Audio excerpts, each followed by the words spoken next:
இந்த படத்தோட ஸ்டார்டிங் சீன்லயே ஒரு 17-18 வயசு இருக்கிற ஒரு பையனை ஒரு வேலைக்கார லேடி குதிரை வண்டியில கூட்டிட்டு போயிட்டு இருக்காங்க. எதுக்குன்னா இவனை சம்மர் லீவுக்கு வீட்டுக்கு கூட்டிட்டு போயிட்டு இருக்காங்க. அங்க போனதும் வீடு பாக்குறதுக்கு மாளிகமா இருக்கு. கிட்டத்தட்ட அங்க வேலைக்காரிங்க மட்டும் நிறைய பேர் இருக்காங்க. அதுல ஒருத்தங்க ஹீரோ கிட்ட வந்துட்டு உன்னை சின்ன வயசுல பார்த்தது நீ இப்போ ரொம்ப ஹைட்டா வளர்ந்துட்ட அப்படிங்கிற மாதிரி சொல்லிட்டு இருக்காங்க. ஆனா இவன் பாக்குற பார்வையே சரியில்லை. ஹீரோவோட பேண்ட்ல அழுக்கு போட்டிருக்கும். அதை கூட அங்க இருக்க ஒரு லேடி கிளீன் பண்றாங்க. இங்க ஒரு வயசான ஒரு கிழவி வருது பாத்தீங்களா, இதுதான் ஹீரோவோட அம்மா. அவங்களும் ரொம்ப நாளுக்கு அப்புறம் பையனை பார்த்ததுக்கு சந்தோஷப்படுறாங்க. அதுலயும் அவங்க ரொம்ப ஸ்ட்ரிக்ட் மாதிரி தெரியுது. ஹீரோவுக்கு 10 வயசுல ஒரு தங்கச்சி இருக்காங்க. அவ கூட சேர்ந்து அங்க இருக்கிற இடத்தெல்லாம் அவன் சுத்தி பார்த்துட்டு இருக்கும்போது இவனை ஒரு குதிரை வண்டியில கூட்டிட்டு வந்தாங்க பாத்தீங்களா ஒரு லேடி. அவங்க அங்க ஏதோ அந்த தோட்டத்துல இருக்கிற காய்கறி எல்லாம் பறிச்சிட்டு இருக்காங்க. நீங்க பாத்துட்டு இருக்க இந்த படம் நடக்கிற காலகட்டம்னு பார்த்தா 1986 வருஷம். பெருசா டெக்னாலஜி எல்லாம் ஒன்னும் வளராத காலம். நம்ம கையில வச்சுட்டு இருக்கக்கூடிய டச் போன் மாதிரி எந்த ஒரு நவீன வசதியும் பெருசா கிடையாது. ஃபர்ஸ்ட் சீன்ல ஹீரோவை வெல்கம் பண்ணிருப்பாங்க பாத்தீங்களா ஒரு வேலைக்கார லேடி. அவங்க அங்க இருக்க வயக்காட்டுக்குள்ள எவனோ ஒரு வேலைக்காரங்க கூட அவங்க பர்சனலா ஏதோ ஒரு வேலை பார்த்துக்கிட்டு இருக்க. அதை இவனும் பாத்துறான். அவ கொஞ்சம் கூட வெக்கமே இல்லாம இவனை பார்த்து அவ சிரிக்க,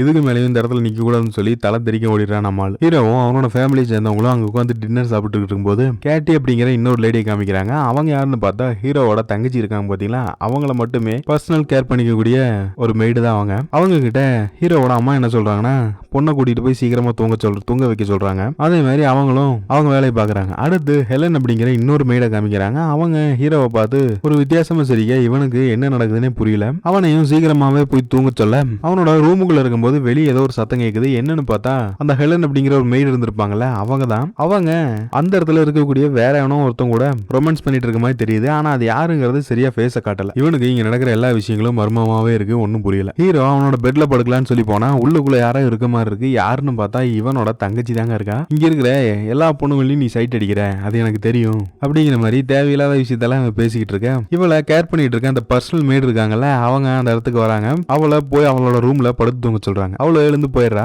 அந்த சமயம் இந்த வேலைக்காரியோட கால் ஸ்லிப் ஆகி கரெக்டா ஹீரோ மேலேயே அவங்க விழுந்துடுறாங்க. அடுத்த நாள் ஹீரோ ஒரு மரத்து மேல உட்காந்து இருக்காங்க. கூட அவளோட தங்கச்சி இருக்கா. அப்போ இவனோட வீட்டுல ஒர்க் பண்ற அந்த மெய்ட்ஸ் எல்லாருமே அந்த தோட்டத்துல ஒரு ஓரத்துல உட்காந்துக்கிட்டு இருக்காங்க. அப்போ அந்த ரோட்ல வர 4-5 பேர் இவங்களை கிண்டல் பண்ணிக்கிட்டு இருக்க. அதுல ஒரு லேடி இவங்களை பார்த்து கேவலமா சைகை எல்லாம் காட்ட இதை பாக்குற ஹீரோ பயங்கர ஷாக் ஆகுறான். இந்த பக்கம் ஹீரோவோட அப்பனை காமிக்கிறாங்க. அந்த ஆளு ஆர்மியில ஏதோ ஒரு பெரிய பதவியில் இருக்காரு. அது மட்டும் இல்லாம இவர்கிட்ட இருந்தா நிறைய வெப்பன்ஸ் எல்லாம் கவர்மெண்ட்டுக்கு கொடுக்கப்படுது. இவங்க அப்பக்கான கூட ஒரு ரிலேட்டிவ் லேடி ஒருத்தி வரா. இவங்க எல்லாரும் உட்காந்து இவங்களோட சொந்த கதை சோக கதையெல்லாம் பேசிக்கிட்டு இருக்கேன். அடுத்த நாள் ஹீரோ அங்க இருக்கிற லேடிஸ் எல்லாம் வெவு பார்க்க ஆரம்பிக்கிறான். அப்போ அந்த இடத்துல இருக்க ரொம்ப நாள் ஆகியும் கல்யாணம் ஆகாம இருக்க ஒரு லேடியை காமிக்கிறாங்க.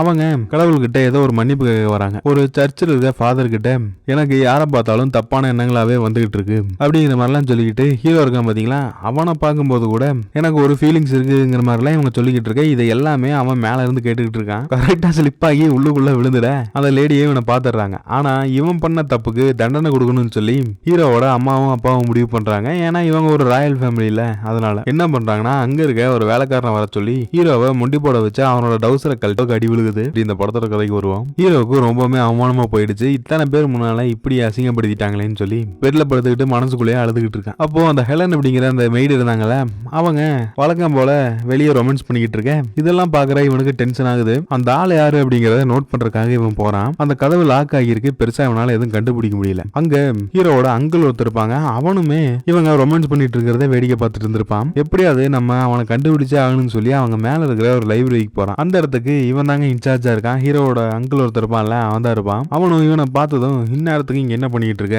இந்த இடத்துக்கெல்லாம் வரக்கூடாது, ஏதாவது கண்ட விஷயங்கள்லாம் பார்த்து கண்ணை கெடுத்துக்குவே, போய் படுத்து தூங்க அப்படிங்கிற மாதிரி அட்வைஸ் பண்றான். ஆனா நம்ம ஆளுக்கு இங்கிருந்து போக விருப்பம் இல்ல. அங்க ஒரு டெலஸ்கோப் இருக்கும். அது மூலியமா பார்த்தா அந்த தோட்டத்துல அங்க ஒரு குரூப் லேடிஸுங்க கூட ரொமான்ஸ் பண்ணிட்டு இருக்கிறத இவன் பாக்குறான். ஆக மொத்தம் இவனு எல்லாத்துக்கும் ஒரே பொழுதுபோக்கு என்னன்னு பார்த்தா எப்படி பாப்புலேஷனை இன்க்ரீஸ் பண்றாங்கிற வேலையை மட்டும்தான் இவனுக்கு பாத்துக்கிட்டு இருக்கானுங்க. ஹீரோ வெளியே நடக்கிற அந்த விஷயத்தெல்லாம் நோட் பண்ணிட்டு இருக்கிறத அந்த அங்கிள் பாக்குறாங்க. ஆனா அந்த ஆளுமே இதை பார்க்கத்தாங்க நின்றுட்டு இருந்திருக்கான். அவரை பார்த்ததும் ஹீரோ அவனோட ரூமுக்கு போலான்னு சொல்லி போறான். அங்க ஏதோ ஒரு கதவு கிட்ட இவனோட காதை வச்சு ஒட்டு கேட்டுக்கிட்டு இருக்கான். மத்தவங்களோட பிரைவசியை டிஸ்டர்ப் பண்றது எவ்வளவு பெரிய தப்பு அப்படிங்கிற மாதிரி ஹீரோ அப்பனோட அல்லகை ஒருத்தர் இருப்பாங்க. அவன் வந்து இவனுக்கு அட்வைஸ் பண்ணிக்கிட்டு இருக்கான். இந்த விஷயத்தெல்லாம் நான் உங்க வீட்டுல இருக்கிறவங்க கிட்ட சொல்லாம இருக்கணும்னு சொன்னா நீ இனிமேல் நான் என்னென்ன வேலையெல்லாம் சொல்றனோ அதெல்லாம் செய்யணும் அப்படிங்கிற மாதிரி இவனை அவன் பிளாக்மெயில் பண்ணிட்டு போறான். அடுத்த நாள் இவனோட அந்த கார் இருக்குள்ள அந்த காரை இவனை கிளீன் பண்ண சொல்றான். நம்மளால வேற வழி இல்லாம அதை கிளீன் பண்ணிக்கிட்டு இருக்க அவனோட ஒய்ஃப் வர அவளுக்கு முன்னால இவனுக்கு ரொம்ப அவமானமா போயிடுது. இவனை எப்படியாவது பழிவாங்கன்னு சொல்லி நினைக்கிறவன் அங்க ஒரு பக்கெட்ல தண்ணி இருக்கும், அதை எடுத்து கரெக்டா இவன் இந்த காருக்கு மேல நின்றுகிட்டு இருக்கும் போது அதை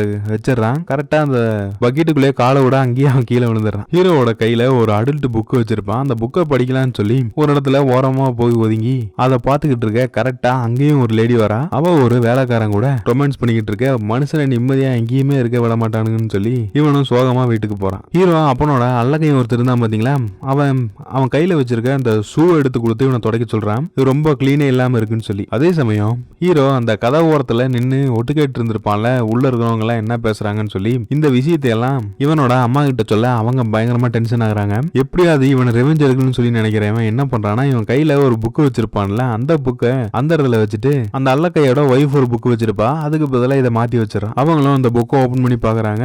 அதை பார்த்தா அவங்க ஷாக் ஆகுறாங்க. இவங்க டைம் கிடைக்கும் போதெல்லாம் பிரைவசில அந்த புத்தகத்தை எல்லாம் எடுத்து பாத்துக்கிட்டு இருக்காங்க. ஃபர்ஸ்ட் சீன்ல ஒரு மெய்டு காமிச்சிருப்பாங்கல்ல, அந்த லேடிய ஹீரோ ஹக் பண்ணலாம்னு சொல்லி பக்கத்துல போவான். அவங்க யாருன்னே தெரியாம அங்க இருக்க ஒரு பிளேட் எடுத்து தூக்கி தலையில அடிச்சிடறாங்க.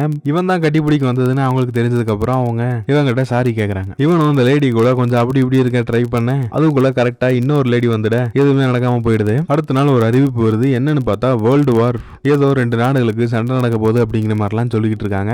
ஆனா இதெல்லாம் கேட்கும்போது ஹீரோவோட அப்பனுக்கு ரொம்ப சந்தோஷம். ஏன்னா அவனோட பிசினஸ், அந்த வெப்பன் பிசினஸ், அதை வச்சு கொஞ்சம் காசு பார்க்கலாம்னு சொல்லி அவன் நினைக்கிறான். அதே சமயம் அங்க இருக்கிற ஆண்கள் எல்லாருமே போருக்கு போறாங்க. ஹீரோவை கூட்டு போகல, ஏன்னா அவன் கொஞ்சம் சின்ன பையன் அப்படிங்கிறனால அவனை விட்டுட்டு போயிடுறாங்க. இப்போ முழுக்க லேடிஸ் மட்டும் தான் இங்க இருக்காங்க. ஹீரோவும் அங்க இருக்க ஒரு வேலைக்கார லேடியும் ஒரு பொருளை கொண்டு போய் உள்ள வைக்க போறாங்க. அப்போ இவன் சும்மா இருக்காம அவளை கிஸ் பண்ண ட்ரை பண்றான். இப்படி அவங்க 2 பேரும் அந்த ரூம்குள்ள ரொமான்ஸ் பண்ணிக்கிட்டு இருக்காங்க. கடைசியா ஹீரோ அந்த லேடி கிட்ட என்ன சொல்றான்னா, நானே உனக்கு கல்யாணம் பண்ணிக்கிறேன் அப்படிங்கிற மாதிரிலாம் சொல்லிக்கிட்டு இருக்கேன். அவங்களுக்கு தெரியும் இதெல்லாம் கண்டிப்பா நடக்க வாய்ப்பே இல்லை அப்படின்னு சொல்லி அதை அவங்க ஒன்னும் சீரியஸா எடுத்து. அதே நேரம் இந்த பக்கம் ஹீரோவோட அம்மா இருந்தாங்கல்ல, அவங்க அங்க இருக்க ஃபாதர் கிட்ட ஏதோ ஒரு கம்ப்ளைண்ட் பண்ணிட்டு இருக்காங்க. என்னன்னு பார்த்தா ஹீரோவோட அப்பா இவங்களை எவ்வளவு வயசாகியும் லவ் டார்ச்சர் பண்ணிட்டு இருக்கிறான் அப்படிங்கிற மாதிரி அவங்க சோக கதையெல்லாம் இவங்க கிட்ட, இந்த ஃபாதர் கிட்ட இவங்க சொல்லிக்கிட்டு இருக்காங்க. ஆனா அந்த ஆளு கிழவனுக்கு வயசானாலும் கூட இன்னும் ஒரு ரசனக்காரனாவே இருக்காயா அப்படிங்கிற மாதிரி ஃபாதர் நினைக்கிறாரு. ஹீரோவோட தங்கச்சியை மட்டும் பாத்துக்கிறதுக்காக ஒரு மெய்டு இருந்திருப்பால,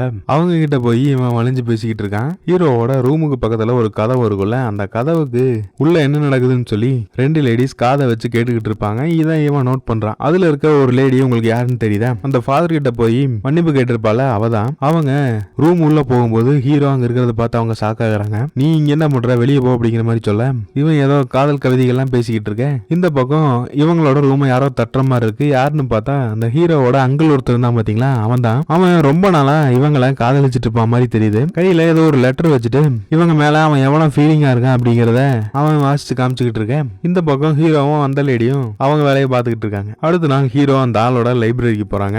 அவனுக்கு இவன் ஒரு அட்வைஸ் பண்றான். என்னன்னா, எத்தனை நாளைக்கு இப்படி சிங்கிளாவே இருப்ப, உனக்கு அவங்கள பிடிச்சிருக்குன்னா நீ டைரக்டா போய் அவங்கள ப்ரப்போஸ் பண்ணு அப்படிங்கிற மாதிரி இவன் அவனுக்கு ஒரு அட்வைஸ் பண்ணிட்டு இருக்கான். ஹெலன்னு சொல்லி ஒரு மெய்டு இருந்திருப்பாங்க. அவங்க ஹீரோவோட ரூமுக்கு பக்கத்துல இருக்கிற எவனோ ஒருத்தவங்க கூட ரொமான்ஸ் பண்ணிட்டு இருந்திருப்பாங்க. அவன் யாருன்னு சொல்லி அவங்க கிட்ட இவன் கேட்டா அவங்க அதுக்கு பதில் சொல்லவே இல்லை. கடைசியா ஹீரோ இந்த வேலைக்காரியும் அவன் விட்டு வைக்கல. ஹீரோவை ஒருத்தன் டார்ச்சர் பண்ணிட்டு இருந்தான் பாத்தீங்களா, அவனோட ஒய்ஃப் அங்க இருக்கிற ஒரு குதிரை ஃபார்முக்கு போறா. அவளையே ஃபாலோ பண்ணிக்கிட்டு இவன் போய்கிட்டு இருக்கான். அந்த லேடி கிட்ட இவன் வளைஞ்சு பேசிக்கிட்டு இருக்கேன். அவங்க என்னோட புருஷனுக்கு தெரிஞ்சா மிகப்பெரிய கலவரமே ஆயிரும்னு சொல்லி இவனை வெளியே போக சொல்றாங்க. யாராவது சொன்னாதானே அவனுக்கு இந்த உண்மையெல்லாம் தெரியும் அப்படின்னு இவன் சொல்ல அவங்களும் நீ சொல்றதும் கரெக்ட் தான் அப்படிங்கிறாங்க. இப்படியே நாட்கள் போக போக அங்க இருக்கிற லேடிஸும் ஹீரோவை லவ் பண்ண ஆரம்பிச்சிடறாங்க. அதுல அந்த அல்லக்கையோட ஒய்ஃப் ஒரு தான் பாத்தீங்களா, ஆக்சுவலா அவன் ஒய்ஃப் இல்ல, இன்னுமே அவங்க 2 பேருக்கும் கல்யாணம் ஆயிருக்காது. இப்ப லவ் பண்ணிட்டு தான் இருந்திருப்பாங்க. அவன் என்ன சொல்றான்னா ஹீரோ கிட்ட நான் இப்ப பிரெக்னெண்டா இருக்கேன் அப்படிங்கிற மாதிரி சொல்ல பயங்கர ஷாக் ஆகுறான். அடுத்ததா ஃபர்ஸ்ட் சீன்ல இன்னொரு மேடை காமிச்சிருப்பாங்கல்ல, அவங்களும் இவங்கிட்ட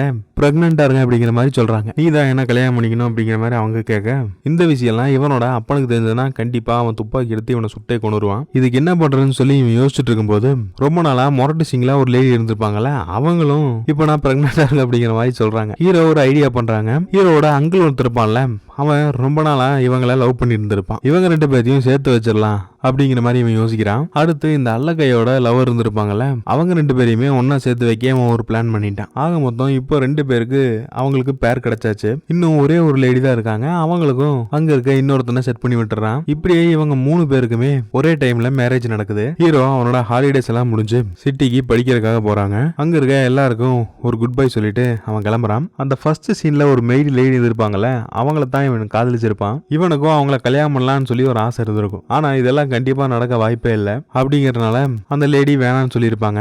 அவங்க ஹீரோ கிட்ட என்ன சொல்றாங்கன்னா, இன்னும் கொஞ்ச நாட்கள் போக போக கண்டிப்பா என்னை பத்தின நினைவு கூட உனக்கு இருக்காது அப்படிங்கிற மாதிரி ரொம்ப கவலையா அவங்க பேசிக்கிட்டு இருக்க ஹீரோவும் அங்கிருந்து கிளம்புறான். அதே சமயம் அவனோட அம்மா இவனுக்கு ஒரு அட்வைஸ் பண்றாங்க. என்னன்னா, சிட்டில நிறைய பொண்ணுங்கலாம் ரொம்ப மோசமா இருப்பாங்க, அவங்க கிட்ட நீ தான் ரொம்ப கேர்ஃபுல்லா இருக்கணும் அப்படிங்கிற மாதிரிலாம் இவனுக்கு அட்வைஸ் பண்ணிக்கிட்டு இருக்காங்க. இந்த எண்டிங்கோட இந்த படத்தை முடிக்கிறாங்க. இது